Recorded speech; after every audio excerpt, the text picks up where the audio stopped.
Saludos a cada uno de ustedes y a sus familias que se han sintonizado una vez más con nuestra transmisión mensual de Primeros Destellos, donde examinamos los eventos actuales a la luz de la profecía bíblica.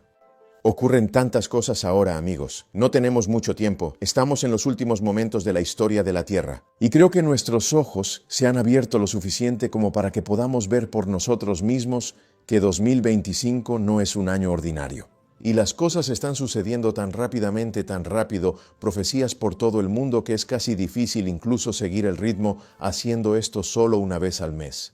Tomemos nuestras Biblias y vayamos al libro de Romanos capítulo 13. Queremos buscar cada una de estas escrituras. No queremos solo escuchar, porque quiero que me escuchen con mucha atención mientras estudiamos hoy. Escúchenme muy atentamente. Nunca antes en la historia de nuestro mundo hemos estado en un tiempo tan solemne y significativo como el que tú y yo estamos viviendo ahora. Mientras hablo y estudiamos juntos, mis hermanos y hermanas, estamos viviendo en el tiempo más solemne y significativo de todas las épocas.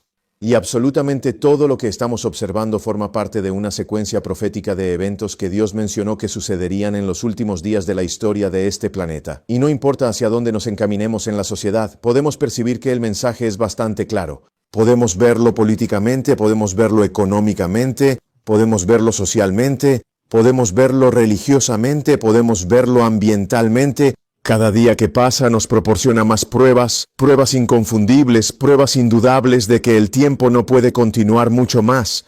Y hermanos y hermanas, es tan claro, tan evidente, como mencioné antes, que incluso alguien sin haber leído la Biblia, incluso el mundo, con una mente secular que no ha entendido ni conocido nada de las profecías del fin, puede ver lo que pasa en América.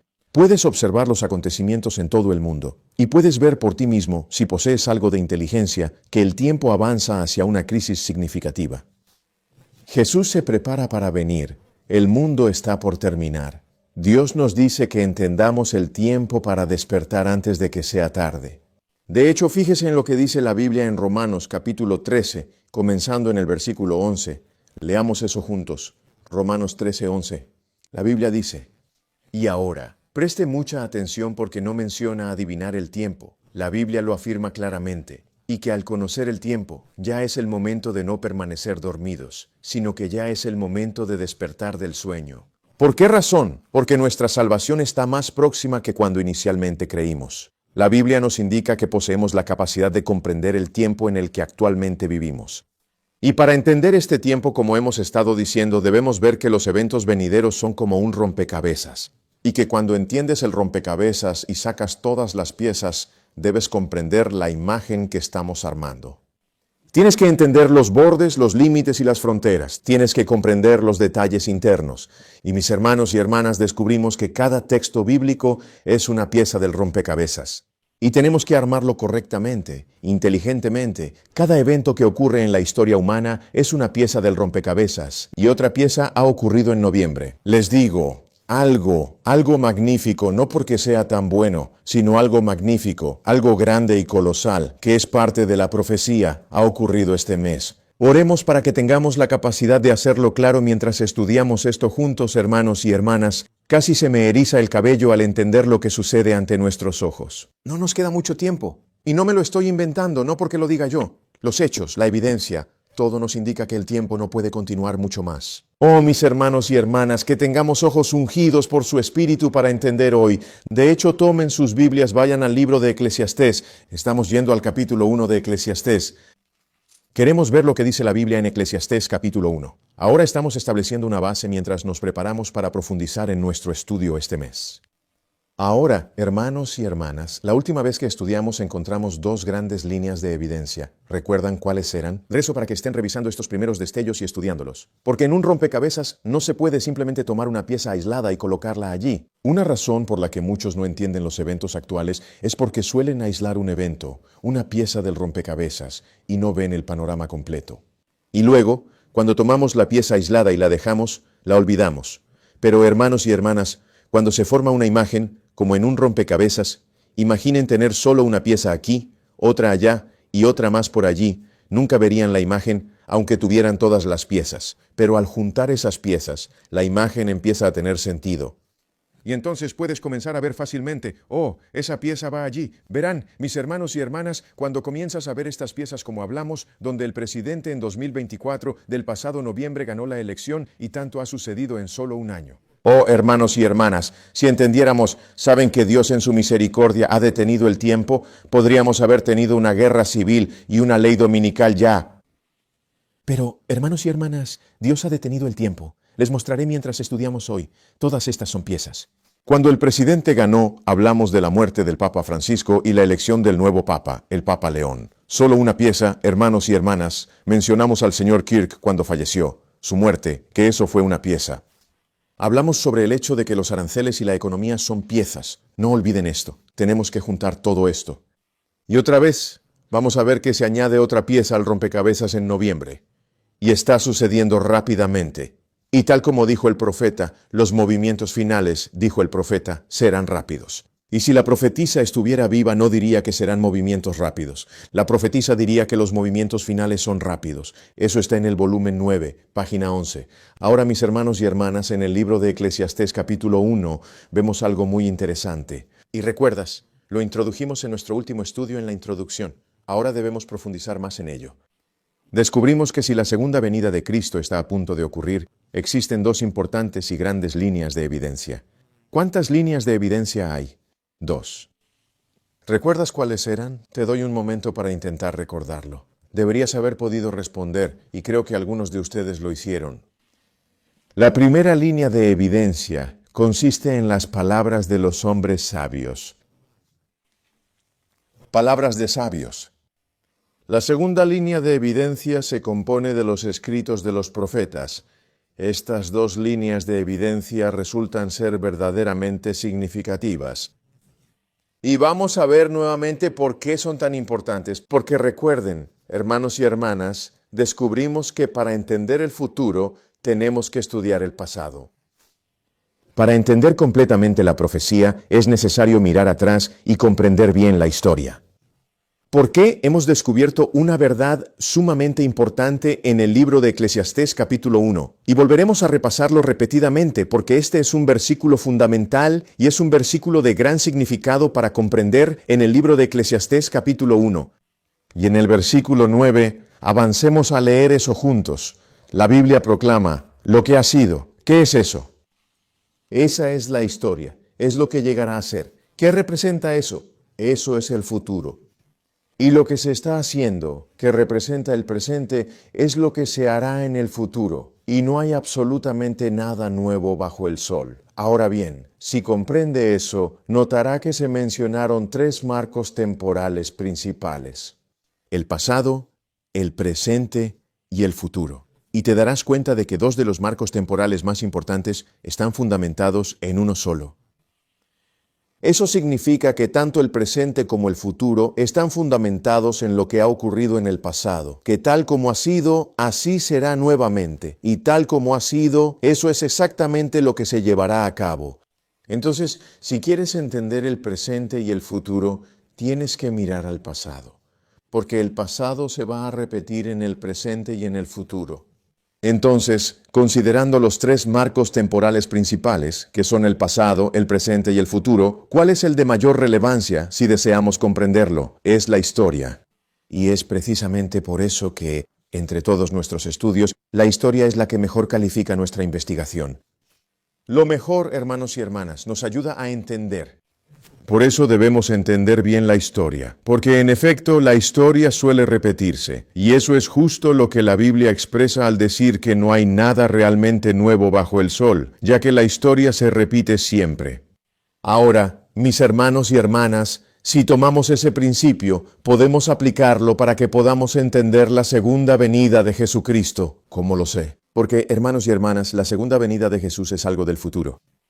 La segunda venida de Jesús es una profecía, pero para entender el futuro de la profecía debemos mirar al pasado. Así que, si vamos a entender la segunda venida de Cristo, que es una profecía del futuro, entonces todo lo que tenemos que hacer es estudiar la primera venida de Cristo, que es historia del pasado. Y al analizar detenidamente la primera venida de Cristo, podemos comprender mejor la segunda venida de Jesucristo. ¿Tiene sentido? Estoy seguro de que sí. Porque la historia se repite. La Biblia es muy clara. De hecho, vayamos al capítulo 2 de Mateo. Ahora vamos al capítulo 2 de Mateo. ¿Por qué estamos yendo a Mateo 2? Basándonos en lo que acabamos de ver, estamos yendo a Mateo 2. Porque Mateo 2 es un relato del segundo. Disculpe, del primer advenimiento de Cristo. Y al estudiarlo, podemos entender lo que sucederá en el segundo advenimiento de Cristo, porque la historia se repite. Mira la pantalla. Aquí hay una cita de El deseado de todas las gentes, página 122, y hace una aplicación muy específica. Sin embargo, observe atentamente el principio general. Indica que la indulgencia descontrolada, junto con la consiguiente enfermedad y degradación que existieron durante el primer advenimiento de Cristo. Ahora quiero que prestes atención a lo que dice. Afirma que toda la indulgencia descontrolada y la enfermedad resultante, así como toda la degradación que existió durante la primera venida de Cristo, volverán a manifestarse con una intensidad aún mayor de maldad antes de su segunda venida. Si estudias los evangelios Mateo, Marcos, Lucas y Juan, notarás que Jesús dedicaba mucho tiempo a atender a los enfermos con su ministerio de sanación debido a tanta enfermedad. Entonces eso nos hace entender que si la historia se repite antes del segundo advenimiento de Cristo, debe haber entonces mucha enfermedad. Y es por eso que hoy en día vemos incluso pestilencias y enfermedades. Y es por eso que Dios nos ha dado un ministerio de sanación hoy. Pero ahora, mis hermanos y hermanas, no pierdan de vista el principio general, que es que todo lo que vimos suceder en la primera venida de Cristo existirá nuevamente a medida que nos acercamos a la segunda venida de Cristo.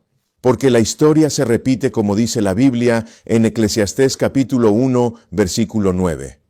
Ahora, mis hermanos y hermanas, el profeta nos dice qué debemos esperar ver justo antes de la segunda venida de Cristo en el libro Educación, página 179. Miren la pantalla. Observe lo que dice en Educación 179, y esta es la cita que dijimos que debemos estudiar y entender, e incluso debemos memorizarla porque es muy importante. Obsérvalo repetidamente. Presta atención a lo que está expresando. Educación 179. Indica que el momento actual es una época de interés abrumador para todos los gobernantes y estadistas que están vivos, individuos que ocupan posiciones de confianza y autoridad. Ahora observe lo que dice aquí, hombres pensantes. Recuerde que mencionamos a estos hombres pensantes la última vez. El profeta está diciendo que justo antes de la segunda venida de Cristo en la última crisis, vamos a ver que los hombres y mujeres pensantes de todas las clases tienen su atención fija en los eventos que están ocurriendo a nuestro alrededor.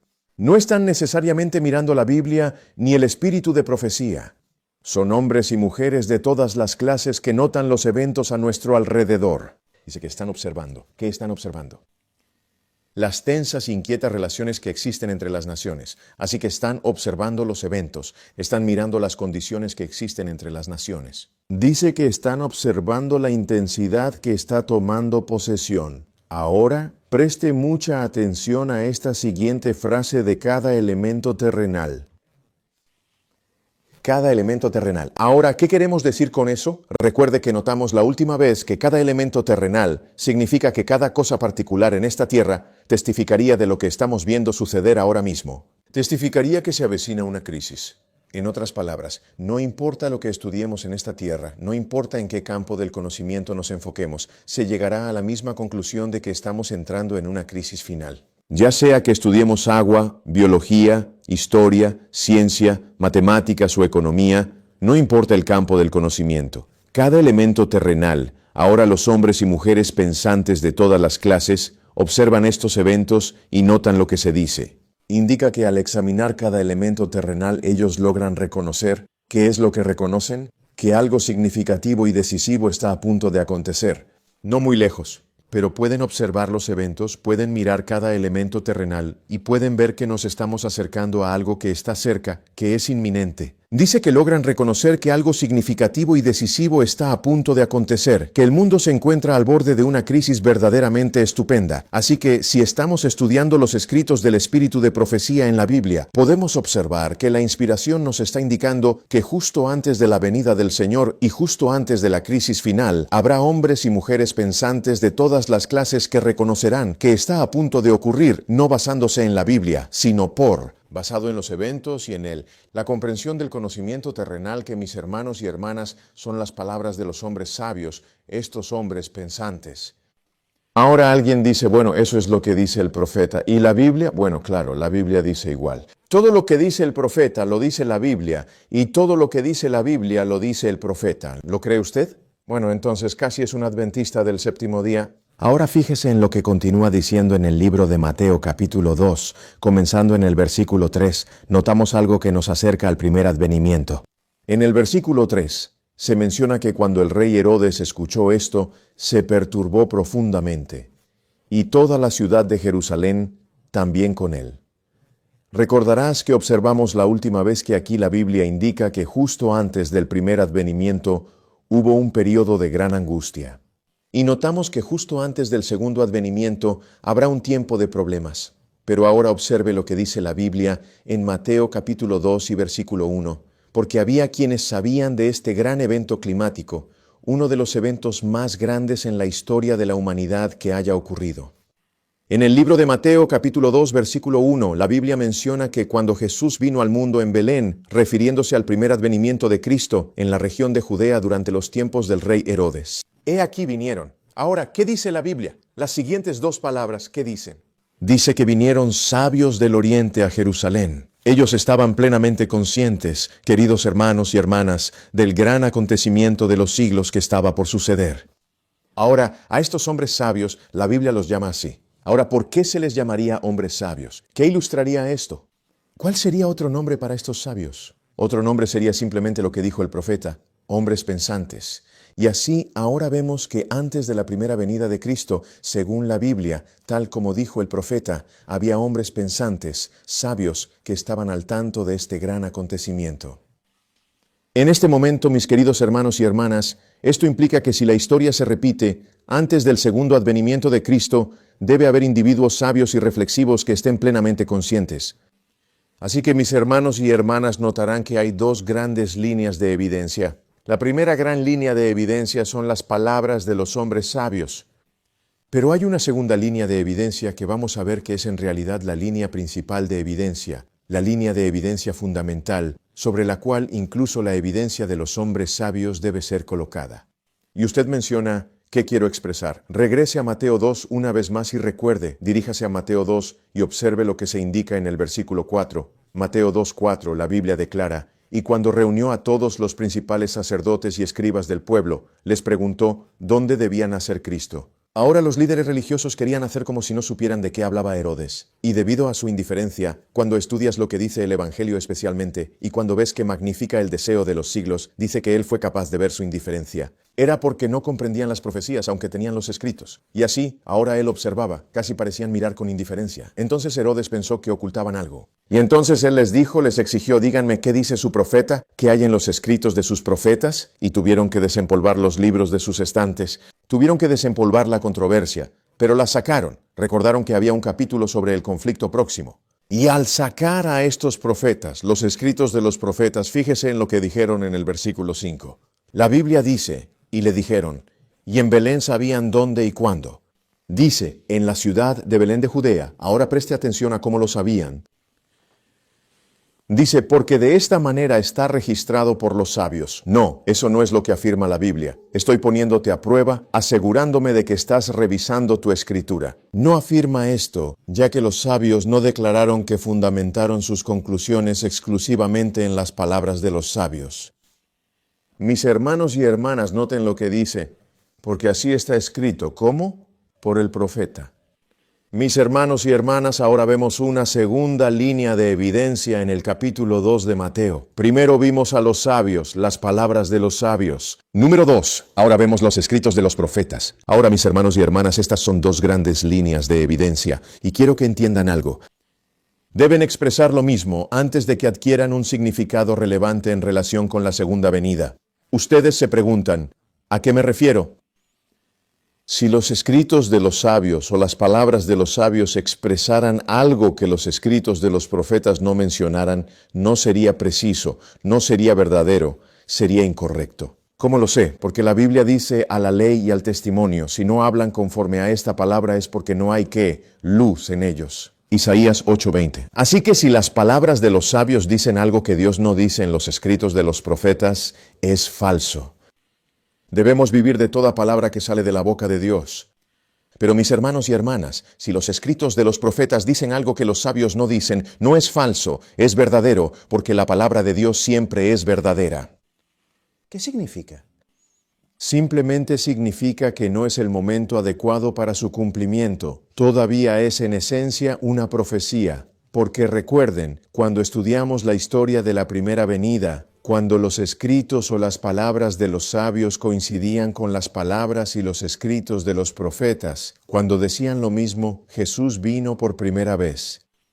Y mis hermanos y hermanas, si la historia se repite, significa que antes de que Jesús pueda venir por segunda vez, las palabras de los hombres sabios y pensantes deben decir lo mismo que los escritos de los profetas. Y cuando eso suceda, sabremos que es el momento para que Jesús venga por segunda vez con poder y gran gloria. Y mis hermanos y hermanas, en 2025, eso es exactamente lo que está ocurriendo ahora mismo. No basamos nuestra fe en las palabras de los sabios, sino en los escritos de los profetas, en la palabra de Dios, pero la Biblia y la historia nos indican que deben coincidir antes de que sea tiempo para que Jesús regrese por segunda vez. Debemos observar en este estudio mensual transmitido las dos grandes líneas de evidencia. Ahora bien, de todas las evidencias podemos estudiar cualquier cosa, pero como dije, la historia está mejor calificada para recompensar toda investigación. Entonces, veamos la historia. Quiero mencionar de nuevo. Miren la pantalla de los pensadores. Ustedes recuerdan. Aquí está este artículo que destaca lo importante. Esto fue en 2017. Pueden verlo en su pantalla. Esto es el año 2017. En el contexto más amplio se menciona por qué la decadencia del imperio estadounidense sucederá para el año 2030. Esto es el año 2017. Ahora deseo que recuerdes lo que se afirma. Observe atentamente su pantalla. Fíjese en lo que está expresando. Indica que el historiador menciona que todas las tendencias desfavorables que están impactando a América en este momento probablemente se intensificarán considerablemente, desarrollándose rápidamente para el año 2020. Ahora, mis estimados hermanos y hermanas, aquí, este hombre está redactando. Este historiador está redactando en el año 2020. Este historiador está redactando en el año 2020 y nos informa que alcanzaremos una masa crítica a más tardar en el año 2020, pero que eso se acelerará para el año 2020. Ahora, esto es el año 2017, 3 años antes del 2020, pero basado en la historia. Es consciente de lo que está a punto de suceder solo con estudiar la historia, mis amigos. Mire lo que continúa diciendo. Aquí hay un artículo que ve en la pantalla ahora de 2010. Este artículo de 2010 dice cómo América colapsará para 2025. Él está mirando esto y dice que para 2025, más o menos, estamos viendo cosas que harán que América descienda desde donde está y comience a colapsar y descender en el caos. Ahora, mis hermanos y hermanas, ¿cómo podría este historiador decir esto? Porque si estudias la historia, realmente ves que 2025 es un gran evento climático en la historia. Mire esta pantalla. Recuerde, notando en la pantalla donde encontramos ese 2025. Ahora notará la última vez que presentamos este libro llamado El Cuarto Giro. Muchos historiadores han notado esto. Ahora examinaremos un libro específico que presenta información que analizaremos. Y procederemos a comparar las palabras de los hombres sabios con los escritos del profeta. Iniciamos este último estudio, pero no lo completamos. Deseamos regresar a esto y obtener una comprensión más profunda. Ahora, avancemos un poco más. Aquí está el cuarto giro. Recuerdan, notamos que el cuarto giro no lo inventamos, sino que era un libro. ¿Recuerdas eso? Mira este artículo. Dice que un libro publicado hace casi 25 años predijo que América enfrentaría una gran crisis, culminando alrededor de 2020, y que lo siguiente sería un enfrentamiento entre millennials y boomers que daría paso a un nuevo orden mundial. En 2020, todos los periódicos empezaron a hablar de esto. Durante el confinamiento, la gente tenía más tiempo para leer. Y empezaron a escuchar acerca de este libro en la década de los 90 que anticipaba que esto iba a ocurrir. Y muchos se sintieron fascinados por los escritos de los eruditos, estas palabras que emanaban de estos sabios. Y comenzaron a estudiar este libro. Y quiero que noten lo que decía este libro. Miren lo que dice. Dice, una gran crisis en 2008. Seguida de una aún mayor en 2020, cuando un líder autoritario, severo e inflexible de la generación del baby boom resiste el momento histórico de cambio en curso en los Dice, ¿creerías que todo esto fue predicho hace casi 25 años? Y un libro respaldado al más alto nivel de la administración de Trump, nada menos. y además fue redactado por los individuos que acuñaron el término millennial. Afirma que todo esto fue anticipado en el año 1997 en el libro de Neil Howe y William Strauss, titulado The Fourth Turning Now. Mis estimados hermanos y hermanas, deseo que comprendan algo importante. Cuando publicaron este libro en 1997, realmente resistió el paso del tiempo, porque al mirarlo, la gente empezó a decir que lo que estos hombres plantearon basado en un estudio histórico se hizo realidad. Ahora, recuerdan que mencioné antes que ese no fue su primer libro. El primero fue Generations. En Generations es donde realmente empezaron a notar esto, porque les encargaron hacer este estudio y no buscaban esta información. Solo estaban estudiando la historia y comenzaron a ver ciclos y patrones que eran de naturaleza generacional. Y al ver eso dijeron, esto es increíble. Y eso les hizo querer presentar otro libro que comenzara a desglosar esto y a enfocar la comprensión incluso en la historia estadounidense que muestra que América está enfrentando una crisis en este momento. Ve la pantalla. Mira lo que dice. En 1997 predijeron que los héroes milenarios se enfrentarían a los profetas de la generación del baby boom en una era de crisis. Y bueno, ¿no sería algo bonito? Dice que continúan diciendo que la historia es estacional y que se acerca el invierno. Escribieron sonando como otro libro publicado a finales de los años 90, que se convertiría en un gran éxito en una serie de televisión. Menciona que en un momento determinado antes del año 2025. Escribieron que los Estados Unidos atravesarán un importante portal en la historia y la propia supervivencia de la nación parecerá estar en riesgo. ¿Puede usted imaginar a una persona leyendo eso en el año 2020? Y él lee esto y empieza a decir, esto fue escrito. Mira la fecha de copyright y dice, ¿qué copyright? Y mira hacia atrás y ve 1997, 1998. Vuelve y dice, ¿cómo pudieron hacer esto? Pero todo lo que estaban haciendo era estudiar la historia porque la historia se repite. Ahora, mis hermanos y hermanas, estos escritos de Neil Hall, Neil Howe y William Strauss, estos hombres se graduaron de universidades a las que el mundo admira. Uno se graduó de Harvard, otro de Berkeley y también de Yale. Estas son las llamadas escuelas de la Ivy League reconocidas mundialmente. Es increíble cómo los elevamos, pero cuando dicen algo que no queremos oír no nos gusta tanto. Pero esto es historia.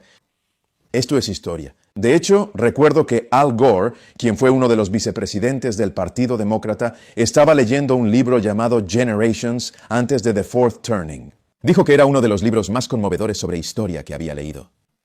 Él comprendió estos ciclos que estudiaremos sobre Steve Bannon, quien estuvo con Trump, muy conocido en el Partido Republicano.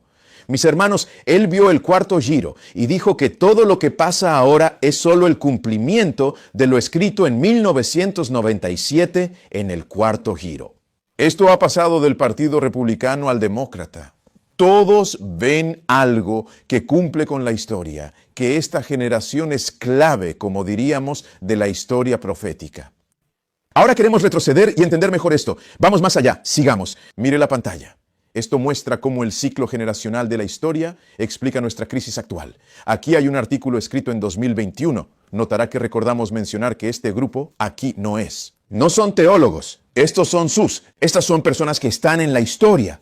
Destacan en esta columna algo que captaron al leer The Fourth Turning y otros libros de historia. Dicen, y ahora citan de la Ilíada, observa lo que dice. Libro 6 dice, así como en la generación de las hojas, también en la de los hombres. En un momento el viento sacude las hojas al suelo, pero luego el bosque floreciente da a luz.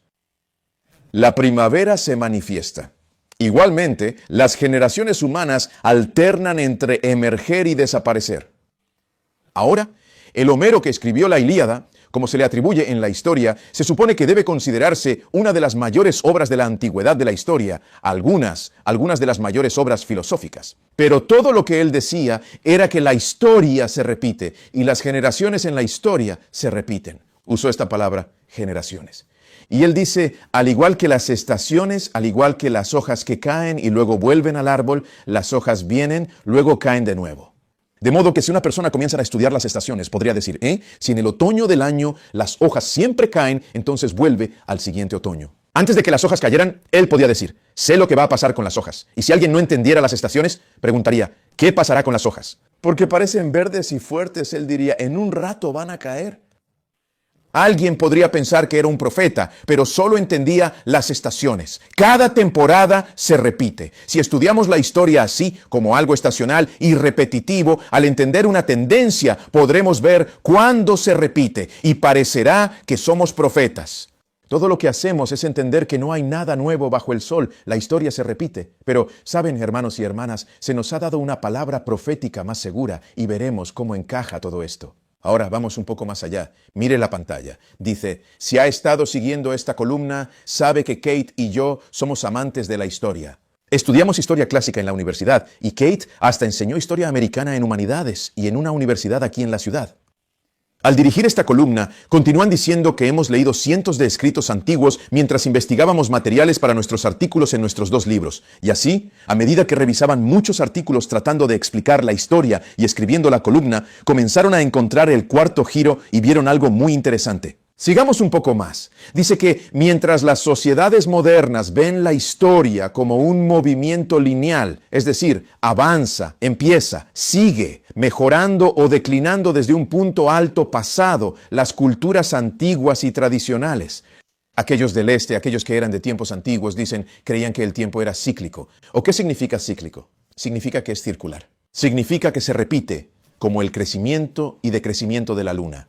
Ahora note que muestran que lo que muchos estudiaron en la antigüedad para volverse sabios fue observar la naturaleza y sus ciclos, y eso es justo lo que dijeron los sabios. Considera a la hormiga, observa la naturaleza y sé sabio. Ahora mira lo que dice. Dice que ellos observaban el crecimiento y decrecimiento de la luna, el amanecer y el ocaso del sol, el nacimiento y la muerte de los seres vivos, la siembra y la cosecha de los cultivos y las estaciones del año.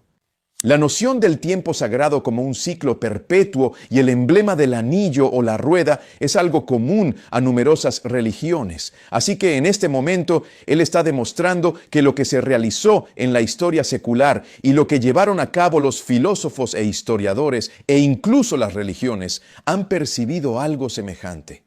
Y comienza a mencionar el budismo, donde ven las cosas como circulares. El hinduismo también lo ven así. Y luego, por supuesto, el Antiguo Testamento, donde la historia se repite y empieza a decir que todo esto se basa en el mismo concepto. Mire lo que dice.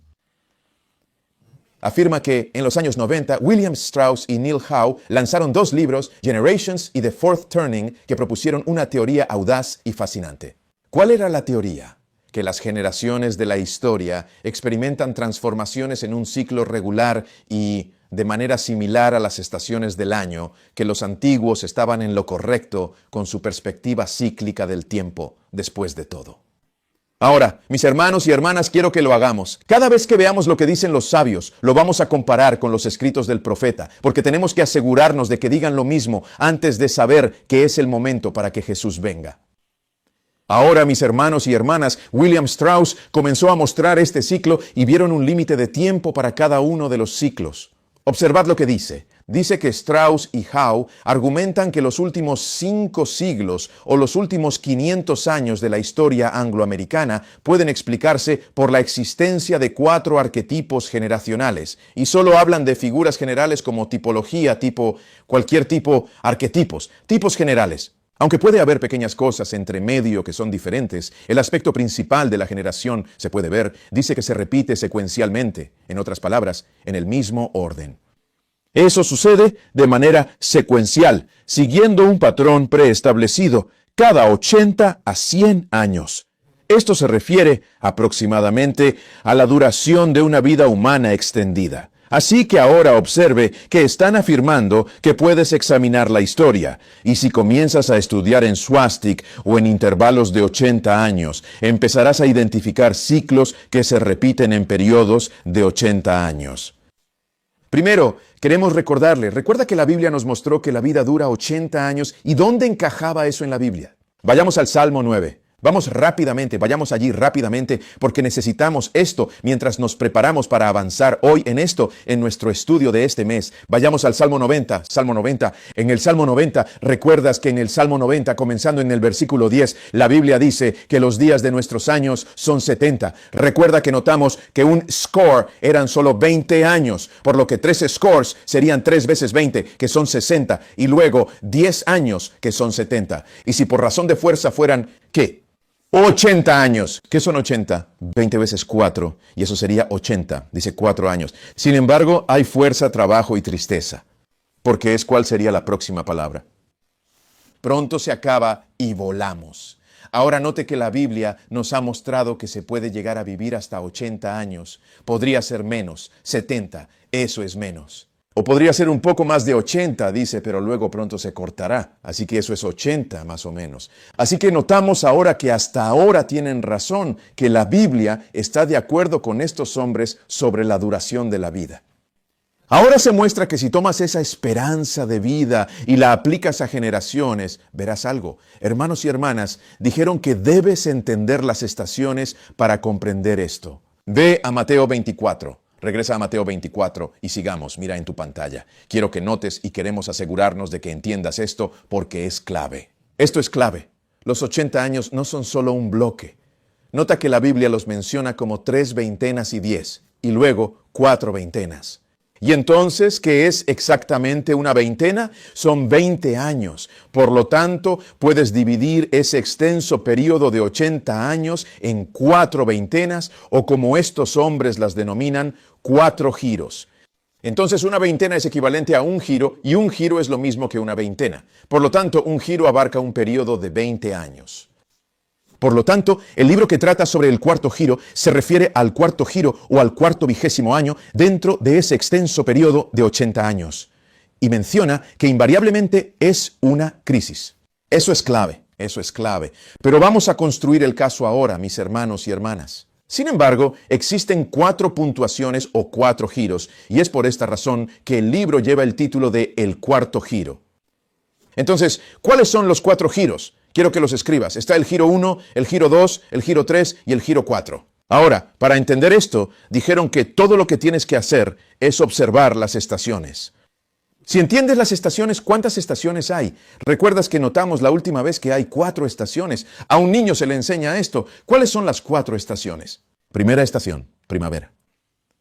La segunda estación es el verano. La tercera estación es el otoño. La cuarta estación es el invierno. ¿Y luego qué ocurre? ¿Existe una quinta estación? No, simplemente se repite porque es circular. Se repite y luego primavera, verano, otoño, invierno. Podrías decir conmigo, ¿y después qué? Primavera, verano, otoño e invierno. Y una vez que comprendes este ciclo, simplemente se repetirá una y otra vez. Sin embargo, lo que observaron fue que cada una de estas estaciones puede realmente corresponder a una generación secular. Ahora, una generación secular dura 20 años. Por eso, si notas, cuando alguien menciona la generación del baby boom, comenzó en 1946 y va hasta cerca de 1964 o 1966. Una generación secular se entiende como un ciclo de 20 años o un giro. Ahora, hermanos y hermanas, esto se vuelve relevante al estudiar la Biblia. ¿Hace la Biblia lo mismo? Si alguien pregunta, ¿cómo puedes observar las estaciones y obtener tiempos, el fin del mundo, crisis e historia? Pero notarás que si estudias la Biblia, los profetas dicen lo mismo. De hecho, ve a Mateo 24. Para todo hay una temporada y un tiempo, para cada propósito bajo el cielo. Ahora miren Mateo 24:3. La Biblia dice que, mientras él estaba en el monte de los olivos, los discípulos se le acercaron en privado y le preguntaron, «Dinos, ¿cuándo pasarán estas cosas? ¿Y cuál será la señal de tu llegada y del fin del mundo?» Ahora quiero que observes lo que hace Jesús. Al formularle esta pregunta a Jesús, Él les está indicando que pueden conocer el momento. Ahora observe cómo expresa esto. Aunque no podamos conocer el día exacto y la hora precisa, no ese momento exacto, podemos conocer el período de tiempo. Ahora observe lo que se menciona en el versículo 32. Dice, aprendan la parábola de la higuera cuando su rama todavía está tierna. El primer punto en el que quiero que te enfoques es que Jesús dice que si quieres entender el fin del mundo, debes aprender la parábola de la higuera. Ahora, ¿qué es una higuera? Eso no es algo creado por el ser humano. La higuera es parte de la naturaleza. Entonces, la Biblia está diciendo, si quieres volverte sabio, estudia la naturaleza. Eso es lo que decían los sabios. Ahora, queridos hermanos y hermanas, observen qué aspecto de la naturaleza se presenta. Vamos más allá en nuestro análisis. Dice, la higuera, cuando su rama está tierna y brotan las hojas, ¿sabéis qué indica que es verano?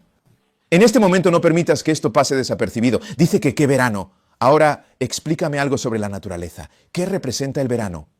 El verano hace referencia a las estaciones del año. Ahora fíjese que Jesús dijo, si quieres entender el fin del mundo, entonces debes aprender de la naturaleza. Y una de las cosas específicas de la naturaleza es la estación de la naturaleza. No pierdas de vista eso. Algunos dicen, pensé que eran higueras. No te equivoques, las hojas de la higuera caen, pero lo que manda no es la higuera, sino la estación. Y posteriormente Jesús menciona en el versículo 33 de forma semejante, en otras palabras, de manera análoga, que si observas las estaciones, puedes adquirir conocimiento de ellas. De manera semejante y de forma similar, cuando observes todas estas cosas, sabed que está próximo. Ahora, mis hermanos y hermanas, ¿qué tan cerca? Incluso a las puertas. ¿Qué significa eso? Versículo 34. En verdad os digo, ¿cuáles son las siguientes dos palabras? Esta generación. Ahora, mis hermanos y hermanas, y no sé cómo la Biblia podría ser más clara que esto, la Biblia nos dice que si observamos la naturaleza y las estaciones, podemos entender las generaciones. Ahora, mis hermanos y hermanas, eso es exactamente lo que estos hombres sabios estaban diciendo. Dijeron que si estudias la naturaleza, las estaciones, y si observas las 4 estaciones, entonces puedes entender los 4 giros y comprender dónde estamos en la historia, lo cual en realidad nos lleva a la profecía. Ahora, hermanos y hermanas, noten estas 4 estaciones. ¿Cuáles son? Número 1, ¿cuál es? Primavera. Número 2, ¿cuál es verano? Número 3, ¿cuál es otoño? Número 4, ¿cuál es invierno? Ahora, cada una de estas estaciones corresponde a un periodo de 20 años. Y 4 periodos de 20 suman 80 y se repiten estacionalmente, justo así. Primavera, verano, otoño, invierno. Ahora observe lo que dice esto. Mire su pantalla. Este libro se basa en esta teoría de que la historia es cíclica, repitiéndose después de 4 ciclos, cada uno de los cuales dura de 20 a 25 años. En otras palabras, más o menos. No se trata de ser exactos, sino más o menos. Y dice que el primer giro que corresponderá a la primavera es el auge. Por favor, anote esto. Ese es el auge. ¿Qué es el auge? Ese es el tiempo de alivio tras una crisis. Durante el auge, como en primavera, es cuando las hojas vuelven, es cuando todo se renueva, es cuando se establecen sistemas y todos están emocionados porque las cosas empiezan de nuevo como hojas nuevas en un árbol. Eso es construir algo en la historia.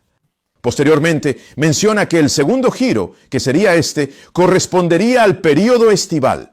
Comenta que esto es lo que se denomina un despertar. Es cuando la gente empieza a volver a la realidad tras el subidón. Durante esos primeros 20 años parece que todo va bien, que será perfecto.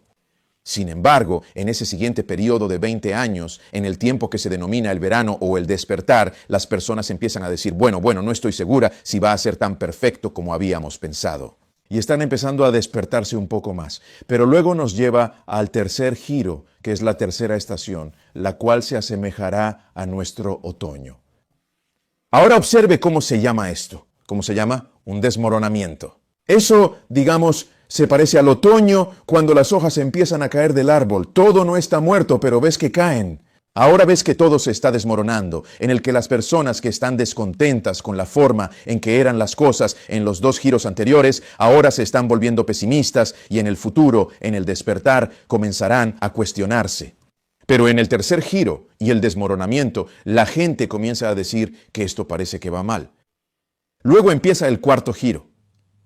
¿Qué simboliza el cuarto giro que se asocia con el invierno? Es decir, indica que el cuarto giro es una crisis. Una crisis. Ahora, mis hermanos y hermanas, por eso el libro se llama El Cuarto Giro. No solo habla de toda la historia, nos guiará a través de eso, pero nos dirá que estamos entrando en una crisis. Ahora observa lo que dice los domingos. Finalmente, el cuarto giro es una crisis, un evento importante e inesperado que involucrará a todos y cambiará completamente la forma en que la gente piensa desde antes de que ocurra la crisis hasta después de que termine. Dicen que el ciclo inicia de nuevo con un auge y sigue repitiéndose. Dijeron que si estudias la historia anglosajona de los últimos 500 años, lo puedes ver. Toda la historia de Estados Unidos puede explicarse simplemente comprendiendo este periodo de 80 años de 4 giros y el cuarto giro siempre trayendo una crisis. En resumen, eso es. Ahora, hermanos y hermanas, la Biblia identificó esto y nos dijo que si observábamos las estaciones podríamos entender la generación que no pasaría. Miren la pantalla. Según la enciclopedia, el desmoronamiento más reciente en EE.U empezó en los 80 e incluye el largo auge cultural, crisis de guerra cultural, Según los autores de El Cuarto Giro, es una crisis. Ahora quiero preguntar algo. Si se aprueba una ley de la Asamblea Nacional en una de estas temporadas, y así será, porque esos son solo los 4 marcos de tiempo. ¿Cuál es el giro? ¿Qué es lo que anticipamos observar? Ley Nacional Dominical. ¿Cuál giro? Debería ser el cuarto giro, si comprendes los 4 giros. ¿Por qué razón? Porque el cuarto giro es siempre una crisis. Ahora, ¿cuál es el nombre del yerno? El yerno se denomina la crisis definitiva. Así que ahora, mis hermanos y hermanas, eso nos muestra que si vemos a un yerno, entonces corresponderá en algún lugar al cuarto giro. Ahora, mis hermanos y hermanas, estas son las palabras de los sabios. ¿Sabes que en realidad tienen un marco de tiempo en el cual, basado en la historia, pueden ver cuándo tendrá lugar este cuarto giro? Quiero que veas lo que dijo Min. Mira tu pantalla. La teoría radical dice que una gran crisis transforma a América cada 80 años. Solo hablando de estos 4 giros cada 80 años. Cada 80 años, como ves, llegamos a un cuarto giro. ¿Recuerdas que hablamos sobre cómo predijeron lo que pasaría en 2020 y 2026? ¿Recuerdas esto? ¿Recuerdas que hablamos de la guerra en Ucrania? ¿Recuerdas lo que dice aquí, donde menciona al presidente ucraniano? ¿Recuerdas sus palabras? Observa lo que dijo. Rusia ha convertido el cielo ucraniano en una fuente letal para miles. Las tropas rusas han disparado casi 1000 misiles hacia Ucrania. Muchas bombas. Usaron drones para matarnos con precisión. Con precisión. Este terror no se ha visto en Europa en 80 años. Mira la historia. Al estudiarla, las piezas empiezan a tener sentido. Ves cómo encajan juntas. Y lo ves como un rompecabezas. Ves las piezas uniéndose justo como en un rompecabezas hasta que finalmente llegamos a la pieza final del rompecabezas, que es la aprobación de una ley nacional dominical en la cuarta crisis. Quiero que veas esto. Cada 80 años observamos esto. Mira la pantalla. Ahora quiero que veas esto. Esto dice en tu pantalla, estamos en el cuarto giro. ¿Recuerdas que hablamos de este comandante naval el 5 de noviembre de 2020? Mira lo que dice. Imagina a América como un iceberg flotante. El 25% del iceberg está sobre el agua. Recuerda, 25% es un cuarto. Lo divide en 4 partes. 425 es el total. Intenta mostrar las 4 etapas con una ilustración diferente. Ahora, él dice que el 25% del iceberg está por encima del agua. Esto representa nuestra sociedad, nuestra familia, nuestra vida, y la conocemos bien. El otro 75% de este iceberg está bajo el agua, invisible, desconocido. Cada 80 años aproximadamente ocurre una crisis. Está tratando de mostrar más o menos. Dice que el iceberg se vuelve inestable y rota.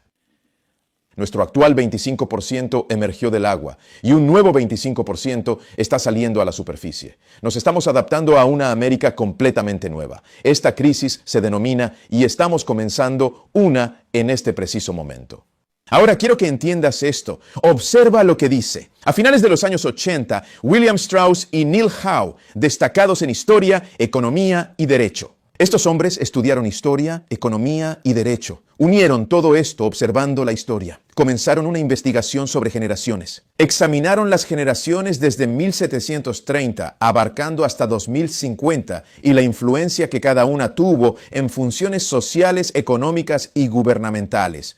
El libro Generations, que presenta los resultados de su estudio, se publicó en 1991. Afirma, en 1997 publicaron su segundo libro, The Fourth Turning. Hablando en conjunto, dice, una reflexión profunda sobre las tendencias en América y una predicción de lo que podríamos ver a medida que las futuras generaciones avancen a través de la historia. Ahora, hermanos, miren lo que dijeron.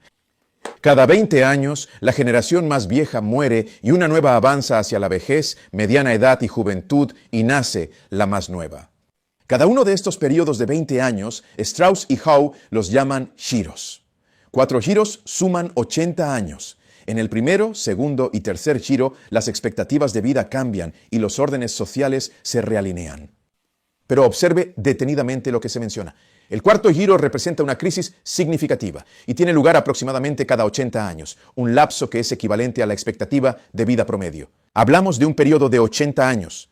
En el Salmo 90 se menciona que el cuarto giro es una era donde la vida institucional de los estadounidenses se desmantela y reconstruye desde cero, siempre respondiendo a una amenaza percibida para la supervivencia de la nación. Para que se produzca un cuarto giro, tiene que ser que la nación esté a punto de colapsar, que la nación esté pasando por algo de proporciones sin precedentes. Hermanos y hermanas, deben ver que aquí es donde estamos en 2025. Ahora miren lo que dice. Las cuartas transformaciones se vuelven nuevos momentos clave en la historia de EEU, renovando y redefiniendo la identidad nacional. sigue y empieza a describir a América. Si retrocedieras desde la Declaración de Independencia en 1776, antes de eso, América pasó por 4 ciclos. 4 ciclos completos. ¿Cuánto tiempo sería eso? Solo estoy probándote. ¿Cuánto tiempo serán 4 ciclos completos? 4 ciclos. Recuerden ahora, un ciclo completo de 4 giros son 80 años. Y cada 80 años de crisis, si tomara 4 periodos de 80 años o 4 ciclos de 4 giros, ¿cuánto tiempo es eso? 80 por 40 son 320 años. Ahora, hermanos, si aplican eso a América, verán que nos lleva por toda la historia de América desde su independencia hasta el año 2025 y más allá. Lo que verdaderamente descubres es que este periodo de ciclos en el que América se ha encontrado efectivamente comenzó en el año 1705. Ahora bien, 1705 fue, de hecho, la primavera del primer giro que América experimentó. Y luego, si tomas un periodo de 80 años, el año 1705 te lleva a 1785. Ahora, si sumas 80 a 1785, ¿qué obtienes? Sumando eso, lo que obtendrán, queridos hermanos y hermanas, es el año 1865. Ahora, si le suman 80 a 1865, ¿qué resultado obtienen? 1945. Saben, cada una de estas son crisis. Si suman 1945, 80 a 1945, ¿qué obtienen? Obtienen 2025. Ahora, cada una de estas son crisis, hermanos y hermanas. Y esto nos lleva a través de toda la historia de Estados Unidos. Ahora miren la pantalla por un momento. Quiero que vean algo porque la última vez solo voy a mencionar esto rápidamente mientras nos preparamos para llegar al corazón de nuestro estudio. La última vez mencioné esto brevemente. No puedo profundizar en todo, pero al menos quiero darte algunas pruebas. La última vez que mencioné esto, alguien se preguntaba, bueno, ¿cómo llegamos a 1785? ¿Cómo llegamos a ese número? ¿Cómo sabemos que había una crisis? No pasaba nada en 1785, pero esto no es cierto, hermanos, cuando entiendes la historia. Ahora miren su pantalla. En su pantalla dice Revolución Americana. Ahora vamos a estudiar esto con más profundidad. Pero mira lo que dice. Revolución Americana. La Revolución Americana fue una lucha política y militar de gran envergadura librada entre 1765 y 1783, cuando 13 de las colonias británicas de América del Norte rechazaron su dominio imperial. La manifestación comenzó en oposición a los tributos impuestos sin representación colonial por el monarca británico y el Parlamento. Ahí es donde recuerdas las palabras. Franklin casi lo acuñó y ayudó a que la gente lo entendiera, pero las palabras no eran impuestos. Casi puedes terminarlo conmigo. ¿Sin qué representación? Ahora, mis hermanos y hermanas, no estudiamos lo suficiente de historia para entender lo que eso realmente significaba. Así que si estudias los impuestos son uno de los principales eventos climáticos que llevaron a una revolución. ¿Sabías que los aranceles son otro nombre para impuestos? Permítame apresurarme porque no tenemos tiempo para tratar eso ahora. Vean esto. Biblioteca del Congreso. Mire en su pantalla. Biblioteca del Congreso. Se supone que es la biblioteca más grande del mundo. Ahora mire lo que dicen. Hablando de esto, dice hasta el fin de la Guerra de los 7 años en 1763. Así que 1763 nos llevó al fin de esta guerra. Pocos colonos en la América del Norte británica se oponían a su lugar en el Imperio Británico. Los colonos en la América británica obtuvieron muchos beneficios del sistema imperial británico y soportaron pocos costos por esos beneficios. Ahora comprenda, había colonias en América mucho antes de los años 1700. Durante los años 1600, las colonias se establecían incluso antes de ese periodo, pero en este momento, hermanos y hermanas, mientras esto ocurría, no tenían que pagar una cantidad significativa de impuestos a Gran Bretaña. Y así se sentían libres e independientes, no estaban molestos, por lo que realmente estaban casi olvidados. Pero después de la Guerra de los 7 años, en la que Gran Bretaña estuvo tan involucrada debido a lo que estaba sucediendo con Francia y la Guerra India, tanto que ahora Gran Bretaña está perdiendo dinero debido a la guerra en curso, y ahora están poniendo su dinero, sus hombres y las armas, y ahora están sin dinero. Entonces necesitan dinero, pero los impuestos son como un gobierno lo recauda. Ese es su imperio. Ahora, mis queridos hermanos y hermanas, entienden, empiezan a poner impuestos. Ahora, adivinen qué pasó en 1765. Algo importante sucedió. Miren lo que se menciona. Dice que entre 1754 y 1763, las colonias británicas y Francia libraron una guerra territorial costosa en Norteamérica, llamada la Guerra Franco-Indígena. Para recuperar estos gastos y recaudar fondos para reponer sus arcas, el gobierno británico promulgó una serie de nuevos impuestos hasta la Ley del Sello de 1765. Algunos impuestos fueron propuestos y otros fueron promulgados y luego retirados. Este fue el primer tributo fiscal impuesto de manera directa sobre las 13 colonias americanas, y como consecuencia, eso fue lo que expresaron. Hay situaciones que no les afectaron, pero esto es directamente a las colonias americanas. Y eso fue lo que les llevó a expresar su negativa a los impuestos sin representación. Así, el año 1765 marcó un punto de inflexión que introdujo el cuarto giro, un periodo de 20 años desde 1765, la ley del sello de 1765 hasta 1785. Ahora recuerden que leímos, observen la pantalla. Puedes encontrar esto a través de la historia. Pero mira lo que dice ahora, porque alguien dice, pero la Revolución Americana terminó en 1783. Pensé que dijiste 1785. Pero recuerda ahora las estaciones. Mira lo que dice. La historia es estacional y el invierno se acerca como el invierno de la naturaleza. El invierno secular puede llegar temprano, antes de su tiempo, o tarde, después de su tiempo. Pero un cuarto giro puede ser largo y difícil, breve pero severo o suave. Pero como el invierno no se puede evitar. Así que, hermanos y hermanas, lo que realmente encuentran es que el cuarto giro de ese primer cuarto giro americano, de 1765 a 1785, en realidad terminó antes de lo que se pensaba. Pero mis hermanos y hermanas, eso no cambia el hecho de este periodo de 20 años más o menos. Y eso es lo que dice la historia, los historiadores, y eso es lo que dicen los escritores de la Biblia, más o menos. Ahora, hermanos y hermanas, ¿a qué lleva esto? Miren lo que dice. La amenaza creciente de una guerra civil en América. No estoy leyendo profecías ahora, solo observamos a los sabios. Miren lo que dicen. Continúa diciendo, al observar el problema, dice cómo, y Strauss observó que la historia estadounidense muestra una nueva era o giro aproximadamente cada 20 años. Dice que el primer giro es una era optimista de fortalecimiento de las instituciones. La segunda transformación es un despertar, una era apasionada de agitación espiritual cuando el viejo orden es atacado. La tercera transformación es un desmoronamiento, un tiempo en el que el individualismo se fortalece y las instituciones se debilitan. La cuarta vuelta es una crisis. Luego menciona lo que discutimos ahora, donde la historia es estacional, puede llegar pronto o tarde, pero luego observa lo que dice. La próxima cuarta vuelta está prevista para comenzar poco después del nuevo milenio. Y posteriormente menciona alrededor del año 2005. Así que verdaderamente reconoces que el último cuarto giro en el que nos encontramos actualmente en realidad dio inicio en 2005 y se extiende hasta 2025, momento en el que alcanzará su clímax.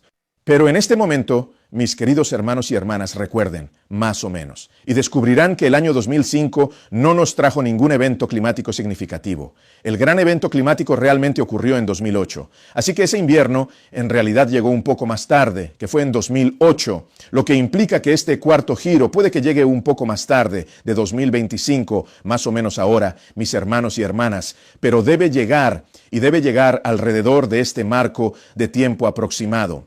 Ahora miren lo que dijeron. Dijeron que verdaderas dificultades azotarán la tierra con una angustia severa que involucra cuestiones de clase, raza, nación, imperios. La propia supervivencia de la nación se sentirá en juego. En algún momento antes del año 2025 o alrededor de esa fecha, América pasará por una gran puerta en la historia. Ahora fíjense en lo que dijeron. El tiempo sería comparable a la Revolución Americana, la Guerra Civil y las emergencias gemelas de la Gran Depresión y la Tercera y Segunda Guerra Mundial. En resumen, todo esto que hemos visto, los cuatro abogados juntos. Ahora, mis hermanos y hermanas, si estos fueran los únicos hombres diciéndolo, si fueran solo estos hombres sabios, podría decir que es serio, pero puede que no suceda. Pero cuando los escritos del profeta por la palabra de Dios dicen lo mismo, me lo hace saber, y la Biblia dice que oiréis de guerras y rumores de guerras. Ahora observe lo que dice la inspiración, porque dice casi lo mismo que leo en Gran Controversia 440. Repite una y otra vez el pensamiento, casi las mismas palabras del escritor sagrado han sido usadas inconscientemente por el orador. A lo largo de la historia profética, poetas, historiadores y economistas han dicho cosas que la Biblia ya mencionaba. A veces ni lo sabían. Mis hermanos y hermanas, la profecía ya se cumplió. El profeta dice que veremos una ley dominical justo antes del tiempo de angustia, antes del pecado nacional de la ley. Y Miguel se levanta. ¿El profeta lo dice? Sí, lo dice. Manuscrito liberado 114, 1899. Dice que en India, China, Rusia y ciudades de América, miles mueren de hambre. Esto nos muestra que habrá una crisis alimentaria. Estamos presenciando uno en este preciso momento. ¿Recuerdan incluso el programa SNAP durante el cierre del gobierno? Este programa SNAP que observamos, hermanos y hermanas, está directamente relacionado con los alimentos. Ahora es mejor que veas todo. Encajaba en algún lugar. Veamos. Dice que los hombres adinerados tienen el poder de controlar el mercado. Esto significa hambre para las clases pobres y resultará en una guerra civil. Luego continúa diciendo que habrá un tiempo de problemas después de eso. Ahora, hermanos, Miguel dijo, levántense. Hermanos y hermanas, eso indica que habrá una guerra civil. Lo que estos hombres, los sabios, el pensante, dicen, es justo lo que dicen los escritos de los profetas. Ahora, lo que necesitamos saber es cómo es el evento, pero ¿y el tiempo? ¿Qué hay del tiempo? Vayan a Mateo 24 y miren lo que dice en el versículo 33. Dice así, de la misma manera, cuando vean todas estas cosas, sepan que está cerca, a las puertas. Versículo 34. En verdad os aseguro que esta generación no pasará hasta que todas estas cosas se hayan cumplido completamente. Ahora, la primera pregunta. Menciona la Biblia el cuarto giro y la Biblia establece alguna manera en la que podamos encontrar el tiempo que vamos a usar para llevarnos a nuestro final. Ahora mira esto. Ahora, ¿dónde encontraremos esto? Vayan a Ezequiel. ¿Qué libro dije? Ahora escriban esto. Ezequiel capítulo 8. Vayan allí conmigo, por favor, únanse. No actúes como si estuvieras viendo una obra de teatro o película cuando te pregunto algo. Responde, estamos en la escuela, estás conmigo. Pronto tendremos una escuela donde nos veremos. Vamos a estar juntos estudiando esto tan rápido como podamos, porque no nos queda mucho tiempo. De esto se trata. Les digo, hermanos y hermanas, Jesús se prepara para venir. Mira lo que dice el profeta y escúchame. Nos preparamos para ver una ley dominical ya. No estamos listos. Dios quiere prepararnos. Desea que nosotros y nuestras familias estemos listos. Y hermanos y hermanas, si no conocemos a Jesús, no estaremos listos para esto. Por eso debemos estudiar y orar como nunca antes. Apenas estamos rascando la superficie. Ahora mira Ezequiel 8. Ahora recuerda que la última vez estudiamos esto y lo analizamos un poco. Queremos llegar a una conclusión un poco más allá de donde estábamos la última vez. Ahora observe lo que dice en Ezequiel 8. Ahora en Ezequiel 8, quiero que veamos juntos al estudiar que la Biblia habla de 4 giros.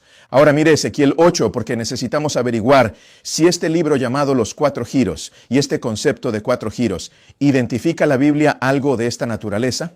Ahora, en Ezequiel capítulo 8, empezamos a mirar. Retomemos en Ezequiel capítulo 8. Queremos comenzar en el versículo 3. Dice, y extendió la forma de una mano, y me tomó por un mechón de mi cabeza, y el Espíritu me levantó entre la tierra y el cielo, y me llevó. ¿A dónde fue llevado Ezequiel? En las visiones de Dios. Ahora, hice eso intencionalmente, para que pudiéramos observar que esta era una visión profética. Entonces, lo que leemos en Ezequiel 8 no es solo un evento literal, aunque tiene aplicación literal. Es una visión profética. Ahora fíjese. Él dice que me llevó en visiones de Dios a Jerusalén, a la puerta interior que miraba al norte. Es importante porque cuando Ezequiel tuvo esta visión, no estaba en Jerusalén. Ezequiel estaba en cautiverio babilónico, llevado como cautivo antes de ser profeta. Luego fue llamado al oficio profético. Y ahora se le lleva en visión a Jerusalén porque Dios quiere mostrarnos una profecía. Y vamos a descubrir que no es solo para los días de Ezequiel.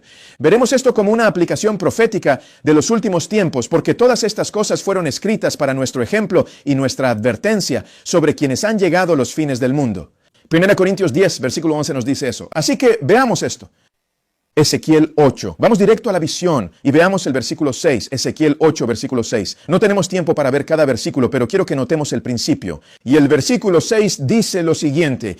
Él me dijo además, hijo de hombre, ¿acaso observas lo que realizan las grandes abominaciones que la casa de Israel comete en este lugar para que yo me aleje del santuario? Sin embargo, ¿cuál es la siguiente palabra? Rodea esa palabra, vuelve a girar. Y observarás que mayores abominaciones. Observa ahora que la Biblia introduce algo denominado giros. Y notarás ahora que si estudias detenidamente, no vamos a profundizar en este momento, pero si estudias detenidamente notarás que cada vez que el profeta dice ver o mirar, he aquí, en realidad está definiendo cuándo te estás preparando para ver un giro o cuándo te estás preparando para entender una abominación. Entonces el giro, el mirar, el contemplar, el ver algo, es en realidad lo que abre la puerta para el giro. Así puedes saber dónde comenzar los giros. Y si miras eso, verás que al volver al versículo 5, cuando la Biblia dice, Él me dijo, hijo de hombre, levanta tus ojos. ¿Qué haces con tus ojos? Miras, contemplas la semilla. Ahí es donde empieza el giro. Y entonces verás ahora cómo Él hacia el norte, mira hacia el norte. Ve al norte la puerta en el altar, esta imagen de celos en la entrada. Esa es la última parte del versículo 5. Y luego viene el versículo 6 y dice, además, hijo de hombre, ¿ves lo que hacen? En otras palabras, ¿acabas de ver lo que viste? Luego menciona, incluso la abominación más grande que la casa de Israel cometió aquí, para que yo me aleje de mi santuario. Luego pregunta, ¿pero te vuelves a girar una vez más? Entonces eso nos dice en el versículo 6 que ya había girado la primera vez, porque no puedes girar de nuevo a menos que ya hayas girado desde el principio. Bueno, ¿dónde giró? Él se volvió en el versículo 5. Así que el primer giro es de Ezequiel 8, versículos 5 al 6, nos lleva al primer giro. Luego, si bajas al versículo 7, 8 y 9, verás que dice en el versículo 7, y me llevó a la puerta del atrio. Y cuando miré, ahora estamos introduciendo el segundo giro. Y notarás que el segundo giro va desde el versículo 7 hasta el versículo 12. Desde el versículo 7 hasta el versículo 12. Ese es el segundo giro. Lee el versículo 13. También me dijo, vuelve a girar. Nos está diciendo que un giro acaba de ocurrir. Eso fue del equipo entre los versículos 7 y 12, el segundo giro. Entonces él dice, vuelve a girar. Eso significa que se prepara para llevarnos a un tercer giro. Verás una abominación mayor que la que hacen. Luego me llevó a la entrada de la casa del Señor en el versículo 14 que estaba al norte. Y he aquí, esa palabra, he aquí, nos señala esto, introduciendo el giro. Allí se encontraban unas mujeres lamentándose por Tamuz. Versículo 15. Luego me dijo, ¿has observado bien esto, hijo de hombre? Vuélvete una vez más. En este momento, si el último fue el tercer giro, ¿qué es lo que estamos a punto de presenciar ahora? Nos estamos preparando para observar el cuarto giro y analicemos qué representa este cuarto giro. Él dice, mira de nuevo y verás una abominación aún mayor. El cuarto giro nos lleva de los versículos 15 al 17. Ahora observa el versículo 16. ¿Qué ocurre bajo el cuarto giro? Él menciona, y me condujo hacia el atrio interior de la casa del Señor. Y he aquí, está mirando, está viendo, este es el cuarto giro. Y he aquí, a la puerta del templo del Señor, entre el pórtico y el altar, no había 25 hombres, sino unos 5 y 20 hombres con sus espaldas hacia el templo del Señor. Y sus rostros estaban orientados hacia el este, y rendían culto al sol que se encontraba hacia el este. No permitas que esto pase desapercibido. Entonces, en la cuarta vuelta, ¿qué es lo que observamos que está ocurriendo? Observamos que hubo un evento que se conocía como la adoración al sol. Este culto al sol se hizo visible en el cuarto giro, que es un tipo que tendrá lugar en los últimos días. Ahora, mis hermanos y hermanas, eso me indica que en el antitipo vamos a ver una ley dominical nacional. No en el primer giro, no en el segundo giro, no en el tercer giro, sino en el cuarto giro. Porque recuerde ahora, el cuarto giro siempre es una crisis. Y es la ley dominical la que nos lleva a la gran y última crisis. Ahora bien, aquí es donde los profetas saben algo que los historiadores no. Los historiadores consideran que continuará reiniciándose repetidamente. Sin embargo, eventualmente existe un límite a los 80 años de ciclos. Y les aseguro que en el año 2025 nos estaremos preparando para llegar al límite definitivo. En otras palabras, esta vez no habrá un reinicio. No habrá otro periodo de 80 años, ni más ciclos que nos lleven hasta el final. Esto es todo. Y Dios ha hecho posible que tú y yo conozcamos el tiempo. Ahora, mis hermanos y hermanas, ¿cómo sabemos ahora que notaréis que no hay más ciclos después de esto? La cuarta vuelta es la última vuelta. Mira el versículo 17 después de eso. No dice que vayas a ver más vueltas. Observa lo que está declarado que contemplarás. El versículo 17 expresa, entonces me dijo, ¿has observado esto, hijo de hombre? Ahora no dice que busques algo más. Dijo, lo que acabas de ver, ese cuarto giro, eso es todo. Mira lo que dice. ¿Has visto esto, hijo de hombre? ¿Es poca cosa para la casa de Judea cometer las abominaciones que hacen aquí? Han llenado la tierra de violencia y siguen perpetuando. Y he aquí han puesto la rama a su nariz. Ahora, mis hermanos y hermanas, escúchenme. ¿Recuerdan cuando leímos a través de Amós capítulo 1 y 2 y notamos 3 y 4, 3 y 4, 3 y 4 que las abominaciones continuarían, pero Dios soportaría hasta 3, pero con 4 abominaciones ya no habría más?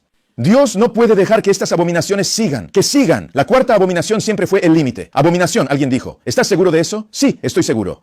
¿Cuánto tiempo? Estoy seguro. La Biblia lo dice. Regresa a Amós un momento. Ve rápido. Volveremos pronto. Ezequiel, capítulo 8. Mientras nos preparamos para presentar estos puntos finales. Pero vaya al capítulo 1 de Amós y quiero que note lo que pasa. Debemos juntar todas las piezas del rompecabezas ahora, en estos últimos minutos. Observa el primer capítulo del libro de Amós. Allí podrás notar que la Biblia menciona en el primer versículo las palabras de Amós. Esta es la escritura de los profetas. En el versículo 3 se expresa lo siguiente. Así dice el Señor. Por 3 transgresiones de Damasco, y por 4 no revocaré su castigo. Por 3 transgresiones menciona que soportará esto, pero por 4 no lo revocará. Observe el versículo 6. En él se expresa lo siguiente. Así dice el Señor. Amós 1:6. Por 3 transgresiones de Gaza, y por 4 no apartaré el castigo de ella. Porque llevaron cautiva a toda la cautividad para entregarlos a Amón. Mira el versículo 9. Así dice el Señor. por 3 transgresiones de Tiro, y por 4 no revocaré su castigo. En resumen, por 3 transgresiones o abominaciones, Dios soportará bastante. Pero dice que en la cuarta no puede. El castigo debe permitirse que se inflija y el juicio caerá. Notarás que hace esto con Tiro, lo hace de nuevo. Si bajas al versículo 11, lo verás con Edom, y en el versículo 13 lo verás con Amón, Amnón, y en Amós 2, versículo 1, lo verás con Moab. Mira el versículo 1. Así dice el Señor, por 3 transgresiones de Moab, y por 4 no apartaré su castigo. Y entonces notarás. Ahora, si miras un mapa, notarás, como mencioné antes, que todas estas naciones gentiles, Damasco, Gaza y Tiro, y al pasar por Edom, Amón y Moab, verás que va desde aquellas sin relación con Israel. Y luego Moab y Edom y Moab y Amón. Si estudias la historia, tenían alguna conexión, pero aún no eran el pueblo de Dios. Pero ahora, mis hermanos y hermanas, cuando luego miras lo que dice en el versículo 4 de Amós 2, y luego en el versículo 6 dice, así dice el Señor, por 3 transgresiones de Judá, y por 4 no revocaré el castigo. Luego, el versículo 6, así dice el Señor, por 3 transgresiones de Israel, y por 4 no me apartaré. Esto muestra que de la misma manera que Dios trata con las naciones, trata con su denominación. Dios es verdaderamente justo. 4 es el límite establecido. 3 y 4. 3 y 4. Ahora, hermanos y hermanas, todos esos imperios, si miran el mapa literal alrededor de Israel, y si hubieran estado allí, si hubieran sido parte del pueblo de Dios, habrían visto cómo se trataba con las naciones y se acercaban más a Israel, a nosotros. Hermanos y hermanas, quiero que noten, Ezequiel capítulo 9, vayan a Ezequiel 8, regresemos a Ezequiel 8, 9, Ezequiel capítulo 8, notamos el cuarto giro. Esa es la última abominación, la transgresión definitiva y la que provoca la abominación de la desolación. Entonces Dios se levanta. Vas a observar esto. Mira lo que dice en Ezequiel 8, versículo 7. El versículo 18 dice Ezequiel 8, 18. Después del cuarto giro dice, por lo tanto, actuaré con furia. Mis ojos no perdonarán, ni tendré piedad. En resumen, no hay más misericordia. El juicio empieza. Y aunque clamen fuerte en mis oídos, no los oiré. La misericordia terminó, se llegó al límite, el juicio comienza y entonces se dan cuenta. Ahora, en el capítulo 9 de Ezequiel, notarás que en la Biblia Ezequiel no dividió esto en capítulos. Esta es realmente la última parte de esta profecía. En Ezequiel capítulo 9, versículo 1, observe lo que dice. También clamó en mis oídos con fuerte voz, diciendo que se acerquen los que tienen cargo sobre la ciudad. Ahora quiero que entiendan, que sepan que esto no es solo del tiempo de Ezequiel. Pasó en su época, pero también aplica al tiempo del fin, según 1 Corintios 10:11, y esa historia se repite. Miren su pantalla, vemos un capítulo en el volumen 5 de los testimonios llamado El Sello de Dios. Ahora, la razón por la que esto importa es porque si vas a Ezequiel 9, verás que en el versículo 4 dice, y el Señor me dijo, pasa por la ciudad, por Jerusalén, y pon una marca o un sello en las frentes de los hombres que suspiran y claman por todas las abominaciones que se cometen allí. En otras palabras, después del cuarto giro, cuando comenzó la adoración al sol, entonces después de eso comenzó el sellado. Y aquellos que fueron fieles y no participaron en las abominaciones fueron sellados con el sello del Dios viviente. Esa es una profecía del tiempo final, hermanos y hermanas. Quiero mostrarles que no lo invento. Miren su pantalla en el volumen 5, página 207. Quiero que noten esto. En este capítulo se menciona el sello de Dios. Se indica que Jesús está a punto de abandonar el asiento de misericordia del santuario celestial para vestirse con ropajes de venganza y derramar su ira y juicios sobre aquellos que no han respondido adecuadamente a la luz que Dios les ha proporcionado. Recuerden, estos castigos y juicios vienen tras el 3 y el 4. Cuando llega el cuarto, ya no se pueden desviar los juicios porque la sentencia contra el obrero malvado no se ejecuta rápido. Ejecutado rápido. Por eso, el corazón de los hijos de los hombres está dispuesto a hacer el mal, en vez de ser suavizado por la paciencia y la larga tolerancia que el Señor ha mostrado hacia ellos. Quienes no temen a Dios ni aman la verdad, endurecen sus corazones en el mal. En lugar de ver el amor de Dios y su intento de darnos más tiempo, la paciencia de Dios, la gente lo ve y dice, bueno, estamos en 2025, no he visto una guerra civil, no he visto un yerno. Usted y yo no entendemos que Dios, en amor y misericordia, está tratando de darnos unos años más de gracia, pero ahora hay un límite, esto es. Dice que, en lugar de ser ablandados por la paciencia y la tolerancia que el Señor ha mostrado, quienes no temen a Dios ni aman la verdad, endurecen sus corazones en el mal. Pero hay límites incluso para la paciencia de Dios, por lo tanto Dios debe intervenir y vindicar su propio honor. Esto es el volumen 5, 207. Ahora quiero que vean cuáles son esos límites. Pero observe ahora detenidamente cómo da inicio el capítulo. No se lo pierda de vista. En el volumen 5 de los testimonios, en la página 207, el capítulo titulado El sello de Dios comienza de la siguiente manera. Estas son las primeras palabras que también gritó en mis oídos con una voz fuerte diciendo: haz que se encarguen de la ciudad, que se acerque cada hombre con su arma destructora en la mano. Y llamó al hombre vestido de lino que tenía el tintero del escriba a su lado. Y el Señor le dijo: pasa por en medio de la ciudad, por en medio de Jerusalén, y pon una marca en la frente de los hombres que suspiran y claman por todas las abominaciones que se hacen en medio de ella. Ese fue el comienzo de este capítulo, comenzando en la página 207 del volumen 5 de los Testamentos para la Iglesia, llamado El Sello de Dios, y cita Ezequiel 9, versículo 1, y Ezequiel 9, versículos 3 al 6. Ahora, lo que viene a continuación quiero que lo observes. Afirma con precisión infalible que el Ser Infinito sigue llevando cuenta con todas las naciones. Es decir, al igual que en los días de Ezequiel, lleva una cuenta con las naciones hoy. Mientras su misericordia es tierna para el arrepentimiento, esta cuenta seguirá abierta. Pero cuando las cifras lleguen a un número que Dios ha fijado, entonces Dios tiene un límite fijo y soportará mucho hasta que se alcance ese límite. Dice que el ministerio de su ira comienza. Una vez que se alcanza ese límite, la cuenta se cierra. La paciencia divina cesa. A eso lo denominamos el cierre de la aprobación. Dice que ya no existen súplicas de misericordia a su favor. En otras palabras, nos está comunicando que existen límites. Ahora, preste atención después de citar Ezequiel 9, luego observe el siguiente párrafo.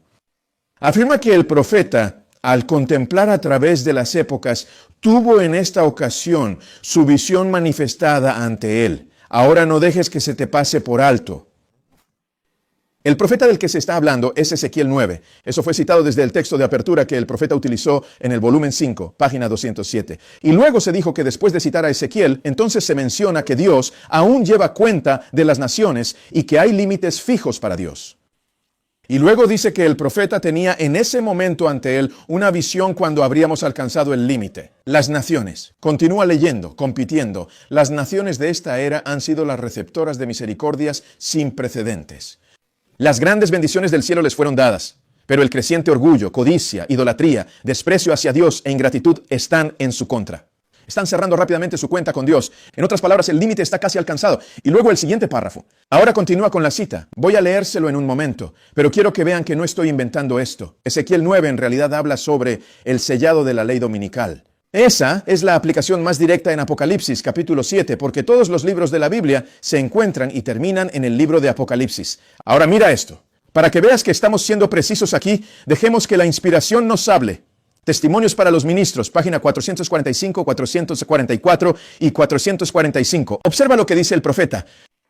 El profeta menciona que Juan observa los elementos de la naturaleza. Ella cita Apocalipsis 7, 1, 4, donde 4 ángeles están en los 4 rincones de la tierra reteniéndolos.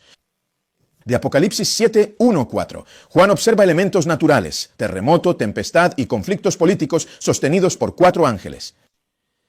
Luego prosigue mencionando, hasta que los siervos de Dios sean ¿qué exactamente? ¿Sellados en qué lugar? ¿En sus frentes?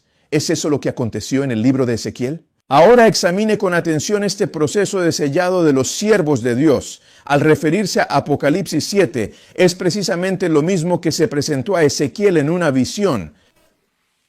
Entonces, el profeta dice que Ezequiel 9 fue llevado adelante para ver eventos que ocurrían igual que en Apocalipsis 7. Tú y yo sabemos que esos son los eventos que pasan cuando se aprueba la ley nacional dominical. Si lees 2 mensajes, página 81, y el comentario bíblico 7, verás que estos son eventos. La imagen de la bestia es la prueba que el pueblo de Dios enfrenta antes de ser sellado. La prueba de la ley dominical, que la imagen del sacerdote trae cuando América aprueba la ley dominical y la iglesia y el Estado se combinan, es el evento que inicia el sellado. Entonces, la adoración al sol, la ley dominical nacional de adoración al sol, es el evento que ocurre justo antes del sellamiento en los últimos días, como en Ezequiel 8. La adoración al sol antes del sellamiento del tipo de Ezequiel 9 está encontrando su antitipo. Pero, ¿adivina qué? Esta profecía también tiene un cronograma asociado. Dices, ¿qué quiero decir? Mira lo que dice. Volumen 5.227. Jesús está a punto de abandonar el asiento de la misericordia. Pero hay lo que es ir a la última línea. Hay límites incluso para la paciencia de Dios. Así que si Jesús está por dejar el asiento de la misericordia, puede ir a su pantalla ahora. Verán que surgen límites. Notarán, hermanos y hermanas, que Jesús está a punto de dejar el asiento de la misericordia. Hay un límite para cuando puede irse. No puede quedarse allí para siempre. Hay un límite para cuando se va. Puede venir antes y reducir el tiempo, pero hay un límite que no puede cruzar. Ahora, hermanos y hermanas, veamos si podemos hallar dónde está ese límite. La inspiración dice que un dicho del Salvador que he leído en el Gran Conflicto 371 no debe destruir otro. Aunque nadie sabe el día ni la hora de su venida, se nos instruye y requiere saber cuándo está cerca. Puede que no sepamos el día y la hora exactos del límite de cuándo Jesús va a dejar el asiento de la misericordia, pero podemos saber cuándo está cerca y cuán cerca. Si lees Mateo 24, 32, 34, vimos que esa cercanía significa incluso a la puerta. ¿Qué significa eso? La generación que no pasará. Entonces, si no dejamos que un dicho del Salvador destruya a otro, sabemos que está cerca cuando encontramos la generación que no pasará hasta que todas estas cosas ocurran. Y les estoy diciendo algo, en 2025 somos esa generación. Ahora miren lo que dice el profeta. Volumen 5, 451 dice que por el decreto que impone la institución del papado en violación de la ley de Dios.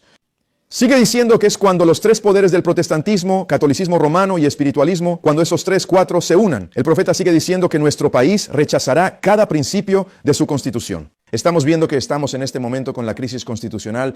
Dice que repudiará cada principio de su constitución como un gobierno republicano protestante y hará provisiones para la propagación de falsedades y engaños papales.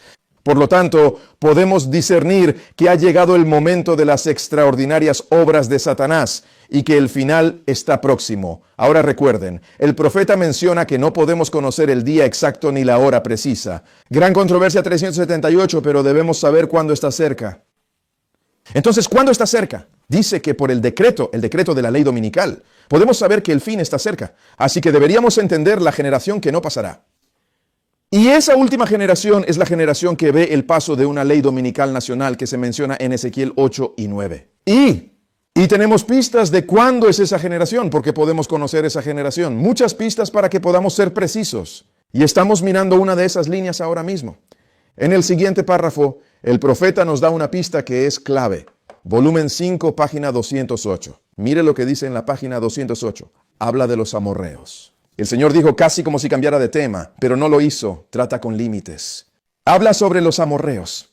El Señor ha mencionado que en la cuarta generación retornarán a este lugar, ya que la iniquidad de los amorreos aún no se ha consumado completamente. Aunque esta nación era notable por su idolatría y corrupción y aún no había llenado la medida de su iniquidad. Léelo conmigo. Y Dios no daría la orden para su completa destrucción. La comunidad debía observar el poder divino manifestado de una manera verdaderamente extraordinaria para que no quedaran sin excusa alguna. Se menciona que el compasivo Creador estaba dispuesto a soportar su iniquidad. ¿Cuánto tiempo transcurre hasta llegar a la cuarta generación? Ahora, observe detenidamente cómo lo intercaló y nos mostró que Dios estaba dispuesto a soportar durante un periodo prolongado. Sin embargo, existía un límite. Y menciona, si deseas conocer cuál era ese límite específico, ese límite era precisamente la cuarta generación. Por lo tanto, si no se veía ninguna mejora, sus juicios caerían inevitablemente sobre ellos. En este momento, queridos hermanos y hermanas, lo que realmente necesitamos es entender que esos límites nos llevan a la cuarta generación. Y si vemos que estos límites se llevan a las 4 generaciones, recuerden, Dios está terminando esto en 3 y 4. 3 y 4. ¿Recuerdan cuando hablamos de la generación? Vayan al capítulo 30 de Proverbios. Vayan a Proverbios 30. Recuerden que hablamos sobre la generación que podemos conocer, la generación que no pasará. Pero esa generación que no pasará está conectada con 3 y 4. 3 y 4. Eso también corresponde a los 6,000 años. Y adivina qué, todo dice lo mismo. Ahora, ¿y si? Hermanos y hermanas, leamos eso y les diré al concluir Proverbios 30. Miren lo que dice la Biblia en Proverbios 30. Proverbios 30 es por segunda vez. Vamos a leer los primeros 4 versículos, las primeras 4 palabras. Versículo 11 dice, hay una generación. Verso 12, primeras 4 palabras, hay una generación. Verso 13, primeras 4 palabras, hay una generación. Verso 14, primeras 4 palabras, hay una generación. Me pregunto qué está tratando de comunicarnos el sabio. Nos menciona que existe una generación. De esta generación debemos identificar una en particular. Observa el versículo 15. Luego de mencionar una generación, el siguiente versículo empieza a identificar algo con ella. Dice, la sanguijuela tiene 2 hijas que claman, dame, dame. Hay 3 cosas que nunca se sienten satisfechas.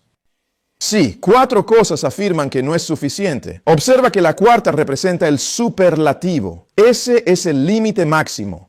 Así que de inmediato estableció la conexión con la generación. Comenzó a hablar sobre 3 y 4. 3 y 4, efectivamente. Salta al versículo 18. Dice que hay 3 cosas que son demasiado maravillosas para mí. Sí, 4. Observa de nuevo 3 y 4.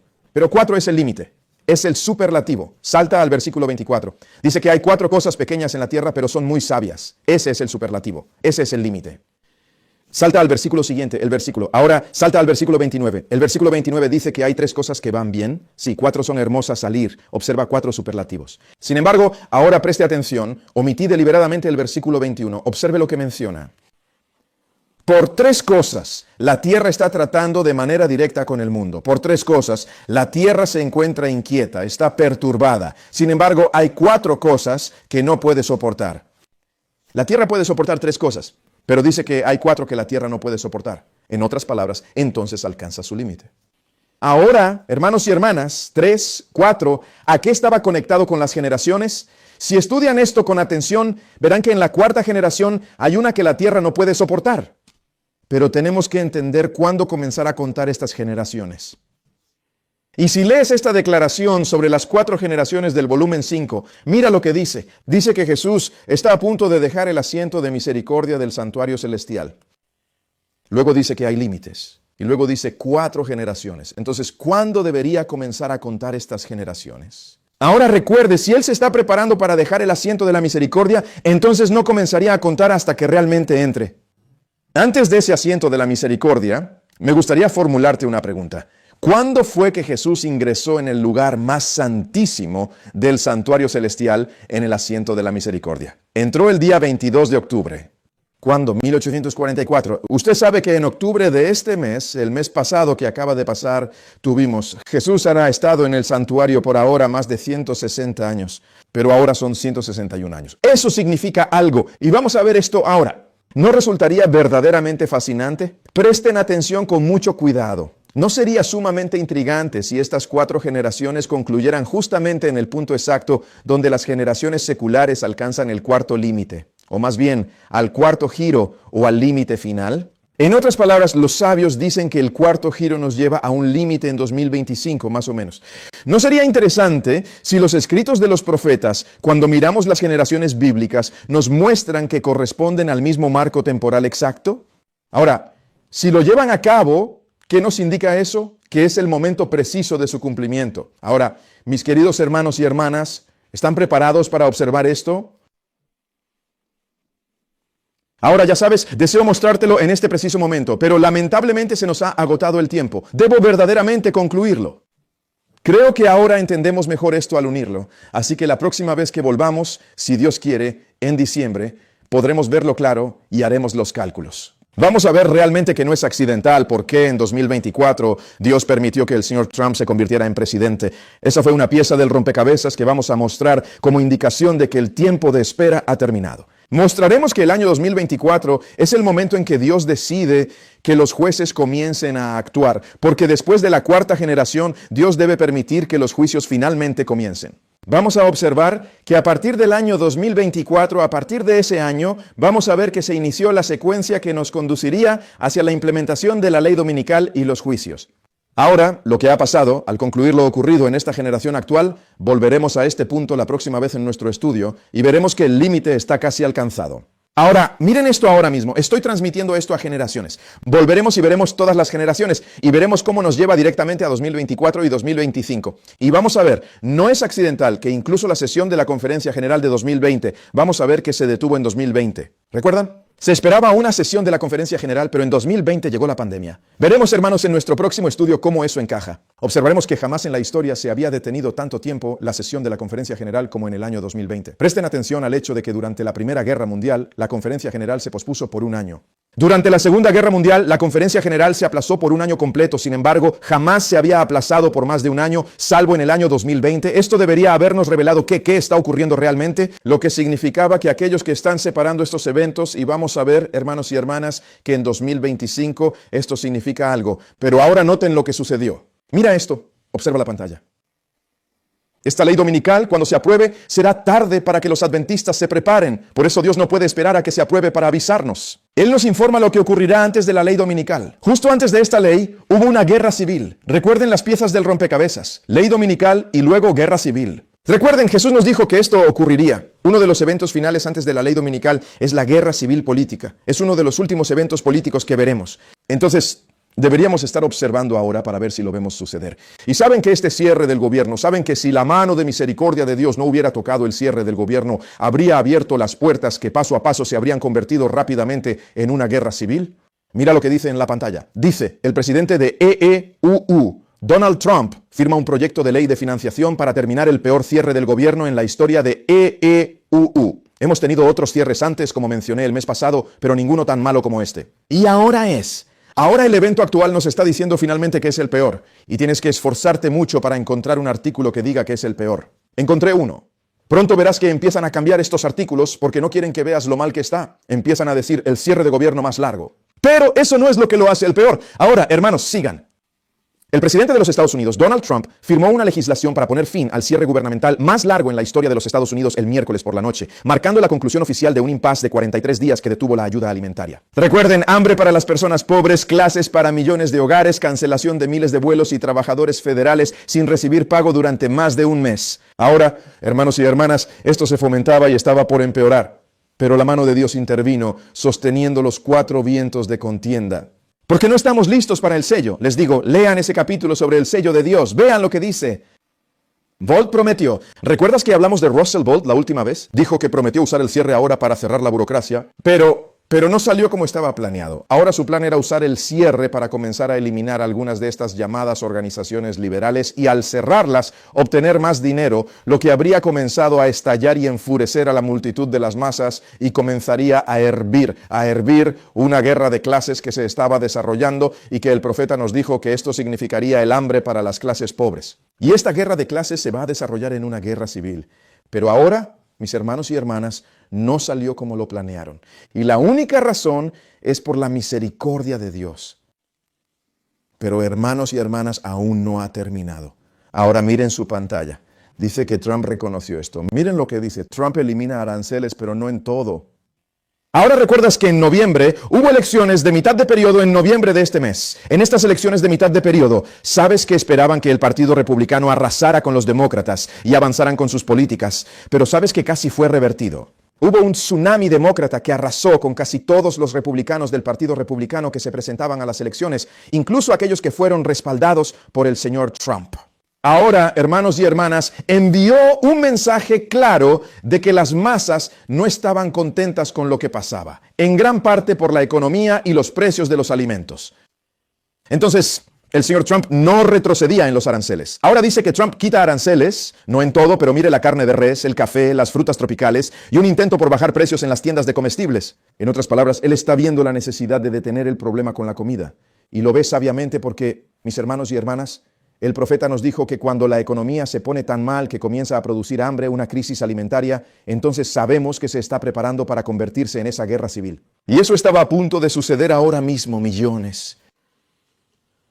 Pero Dios en su misericordia lo detuvo. ¿Sabe que las personas en programas SNAP y otros de alimentos, el dinero empezó a fluir de nuevo? Pero aún no ha terminado, hermanos y hermanas. Dios en su misericordia está tratando de decirnos, prepárense, prepárense, prepárense. Ahora miren esto está en su pantalla. Marjorie Taylor Greene decide renunciar al Congreso después de un enfrentamiento con Trump. Ahora, esto es verdaderamente profético. Esto fue considerado uno de los mayores apoyos al señor Trump. Les voy a mostrar que lo que ella dijo fue clave, no solo para su renuncia y dimisión del Congreso, sino también, hermanos y hermanas. Mire lo que dice, observe lo que dice. Dice que Marjorie Taylor Greene, la incendiaria del MAGA que fue prometida, quien ascendió a la prominencia como una combativa partidaria del presidente Donald Trump, anunció el viernes por la noche que renuncia al Congreso después de una disputa pública con él. ¿Recuerdan los archivos de Epstein? No puedo hablar de eso ahora, pero Trump la llamó traidora. Ahora ella continúa diciendo que el presidente Brander es un traidor y retiró su apoyo a algunos por apoyar un esfuerzo que él se oponía para liberar archivos de la investigación criminal del delincuente sexual convicto Jeffrey Epstein. Continúa diciendo, esto es lo que dijo la señora Greene, defender a las mujeres estadounidenses que fueron violadas a los 14 años, traficadas y utilizadas por hombres ricos y poderosos, no debería resultar en que me llamen traidora y me amenacen por parte del presidente de los Estados Unidos por quien luché. Afirma que la relación de la legisladora republicana con Trump empeoró tras unirse a los demócratas para liberar los archivos de Epstein. Añade que, según sus palabras, la lealtad debe ser recíproca y deberíamos votar según nuestra conciencia y representar los intereses de nuestro distrito, ya que nuestro título es, literalmente, representante. En otras palabras, ella debería ser una representante de su gente, ya sea que esté de acuerdo con sus políticas o no, o esté de acuerdo con sus ideas o no. Ella es una representante de su área particular, en el gobierno, en el país. Ahora, mis hermanos y hermanas, miren lo que continúa diciendo. Dice que Green afirma que dejará su cargo el 5 de enero. Pero noten estas palabras. Dice que Green no descartó una futura candidatura sugiriendo que podría postularse como independiente si regresara a la política. Dice esto. Hablaremos más sobre esto la próxima vez. Cuando el estadounidense común, eso es sobre las masas. Cuando el pueblo estadounidense comúnmente finalmente se dé cuenta y comprenda que el complejo industrial político de ambos partidos, tanto republicano como demócrata, observen, mis hermanos y hermanas, no comprenden plenamente la maquinaria política de América. Dices que eres republicano o demócrata. Nos hace parecer tontos no entender cómo funciona el gobierno. Esta mujer ahora te está explicando algo que es una realidad. Mira lo que dice. Dice que el complejo industrial político de ambos partidos está desgarrando este país. Que ningún dirigente elegido como yo tiene la capacidad de frenar la maquinaria de Washington, refiriéndose a la máquina política que está destruyendo de manera gradual nuestro país. Y en cambio, la realidad ahora, observa, lo que ella mencionó es que los ciudadanos estadounidenses comunes, el pueblo, poseen el auténtico poder sobre Washington. Ahora, hermanos y hermanas, eso es lo que se suponía que debía ser el grito de guerra de esta nación, que debía ser una nación republicana y protestante.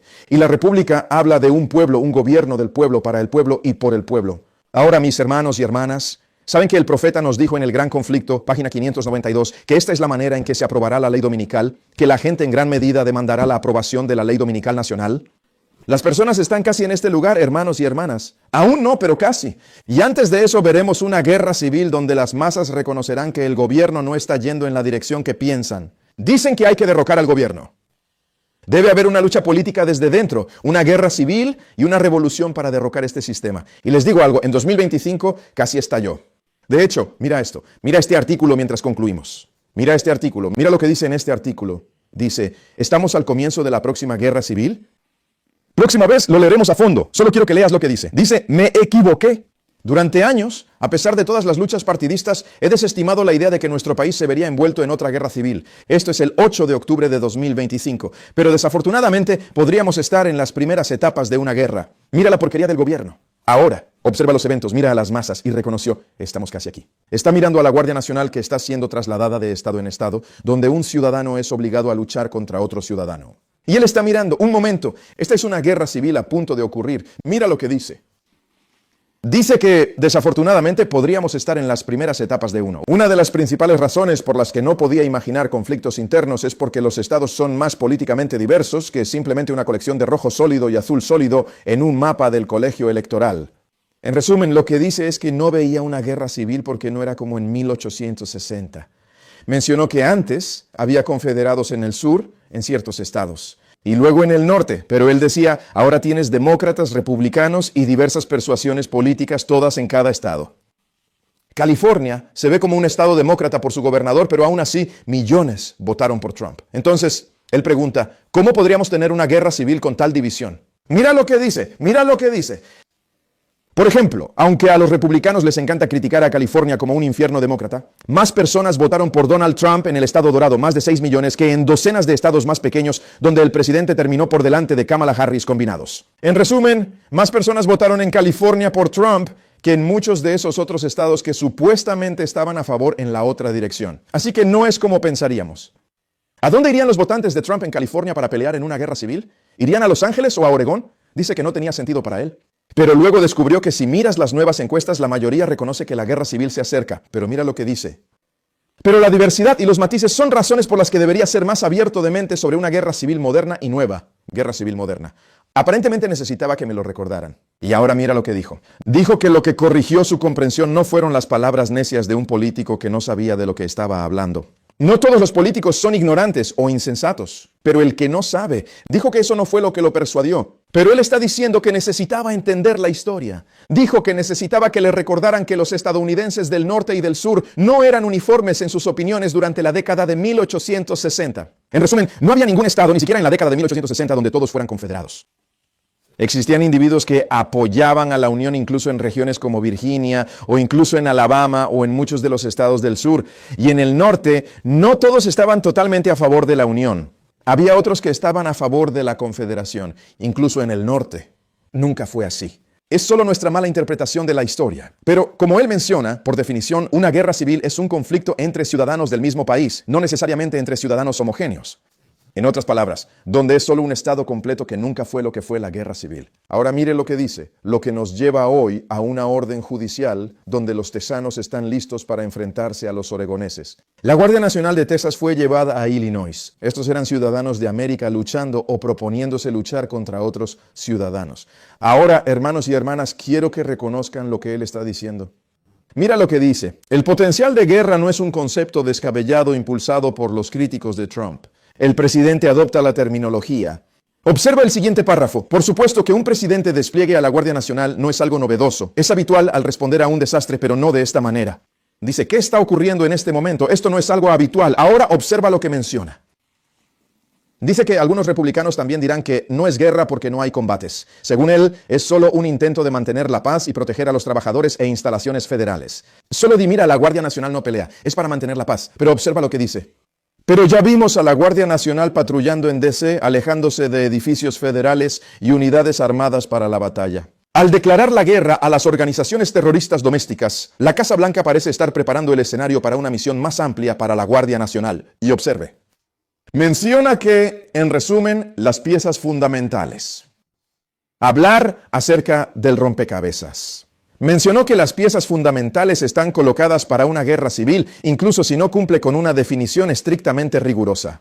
Mis hermanos y hermanas, él dice, lamentablemente el enfrentamiento se percibe más inevitable de lo que ha sido en la historia reciente. Él mencionó, obsérvalo en el año 2025. Esto es lo que el hombre expresó en 2025. Todas las piezas fundamentales están colocadas en su lugar. Simplemente no se han activado aún. Mis queridos hermanos y hermanas, Dios ha decidido poner una pausa porque usted y yo no estamos completamente preparados y Dios desea prepararnos adecuadamente. Mis hermanos y hermanas, por favor, vamos a detenernos aquí. Tenemos una palabra profética aún más segura a la que hacemos bien en prestar atención. ¿Sabes lo que dice el profeta en el volumen 9, página 20? Dice, ¿debemos esperar hasta que se cumplan las profecías al final antes de hablar sobre ellas? ¿De qué valor serán nuestras palabras entonces? En otras palabras, hermanos y hermanas, si esperamos hasta el final de todo, nuestras palabras no tendrán valor. Si esperamos hasta que el tiempo se acabe, el periodo de prueba termine y los yernos pasen para intentar estar listos, la palabra de Dios para nosotros no tendrá valor. Es imperativo que atendamos el llamado de Dios en este preciso momento. Ha llegado el momento de despertar del profundo sueño. Queridos hermanos y hermanas, deseo estar completamente preparado para la venida del Señor. ¿Quieres estar listo? ¿Quieres que tu familia esté lista? Pidamos a Dios que nos ayude a dejar de jugar. Pidamos a Dios que nos ayude, que sea lo necesario, cualquier sacrificio, cualquier cambio en el corazón, en la vida, que tomemos el tiempo para estar con Jesús como nunca antes. Que vamos a dedicar tiempo a orar y a estudiar como nunca antes y decir, querido Dios, aquí está mi corazón, aquí está mi familia, y que por mí y por mi hogar vamos a servir al Señor.